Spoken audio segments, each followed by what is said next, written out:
1922 Pejuang Siliwangi. Satu untuk semua, semua untuk perjuangan. Pejuang Siliwangi. Pejuang Siliwangi. Gedung Indonesia Menggugat merupakan saksi bisu pembentukan sebuah bangsa, yang mana pada tahun 1930 menjadi saksi gugatan Insinyur Soekarno kepada pemerintah Belanda. Sejak tahun 1917, pemerintah kolonial Belanda menjadikannya sebagai Landrat atau gedung pengadilan. Pada tahun 1930, Insinyur Soekarno bersama 3 rekannya, yaitu Gatot Mangkoepradja, Masku Supriyadinata, yang tergabung dalam Partai Nasional Indonesia, diadili di gedung ini atas tuduhan hendak menggulingkan kekuasaan Hindia Belanda. Soekarno menuliskan pidato pembelaannya di penjara, yang isinya kemudian menjadi suatu dokumen politik menentang kolonialisme dan dinamai Indonesia Menggugat.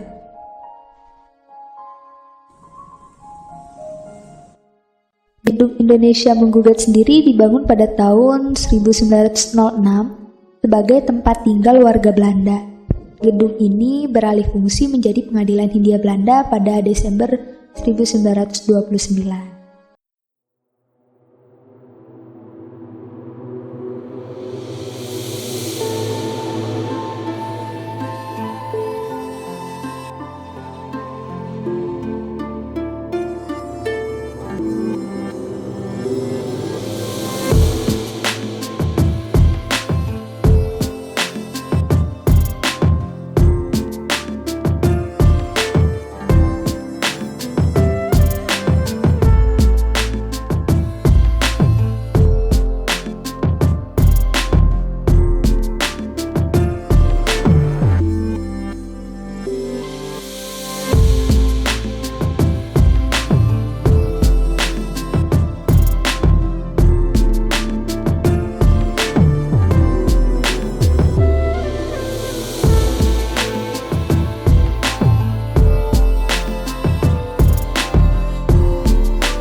Kesempatan memperjuangkan demokrasi.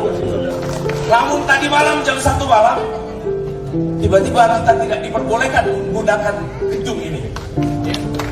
Teman-teman di sini ada yang dari Badega, dari daerah teman-teman advokas. Semangat Mas Anies hari ini menggelar acara ini, walaupun gedung ini tidak boleh dipakai.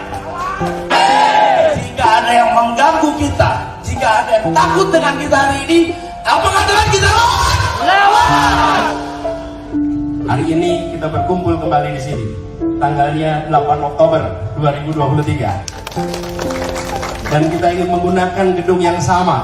Dan ternyata perjuangan itu harus kita perbesar, memberikan ruang untuk kebebasan berkonstitusi, kebebasan untuk berbicara. Karena ternyata gedung yang di zaman Belanda pun bisa dipakai, hari ini tidak bisa kita gunakan. Apa artinya? Artinya kita harus lebih teguh bahwa kebebasan berbicara, kesetaraan kesempatan harus dikembalikan di negeri ini. Kita tidak cukup hanya berbicara tentang pangan yang selama ini kita bicarakan. Kesempatan sekolah, perlakuan yang sama terkait tanah, itu semua agenda utama kita. Kesempatan belajar, kesempatan untuk lapangan pekerjaan, kesempatan untuk bisa mendapat pelayanan kesehatan, itu semua harus diperjuangkan. Tapi di atas itu semua, kesempatan untuk mengutarakan pendapat, kesempatan untuk berekspresi harus kita perjuangkan. Yang berkumpul di sini adalah teman-teman aktivis. Teman-teman aktivis ini semua, beri tepuk tangan dong buat para aktivis di sini. Mereka memiliki rekam jejak bukan sebagai penonton di Republik ini. Mereka punya rekam jejak sebagai penggerak. Mereka memiliki kecintaan pada Republik ini. Karena itu ketika Republik ini ada masalah, dia merasa harus ikut menyelesaikan masalah. Orang yang tidak merasa memiliki pasti tidak mau menyelesaikan masalah. Tapi kalau merasa memiliki, pasti dia mau menyelesaikan masalah. Bila di rumah kita ada atap bocor, kita segera perbaiki. Kenapa? Karena ini rumah kita. Tapi kalau rumah tetangga kita yang atapnya bocor, kita tidak perbaiki. Karena itu bukan rumah kita. Republik ini adalah rumah kita, dan kita harus perbaiki sama-sama. Dan para aktivis ini orang-orang yang punya rekam jejak untuk selalu terlibat memperbaiki Republik. 1922 Pejuang Siliwangi. Satu untuk semua, semua untuk perjuangan. Pejuang Siliwangi. Pejuang Siliwangi.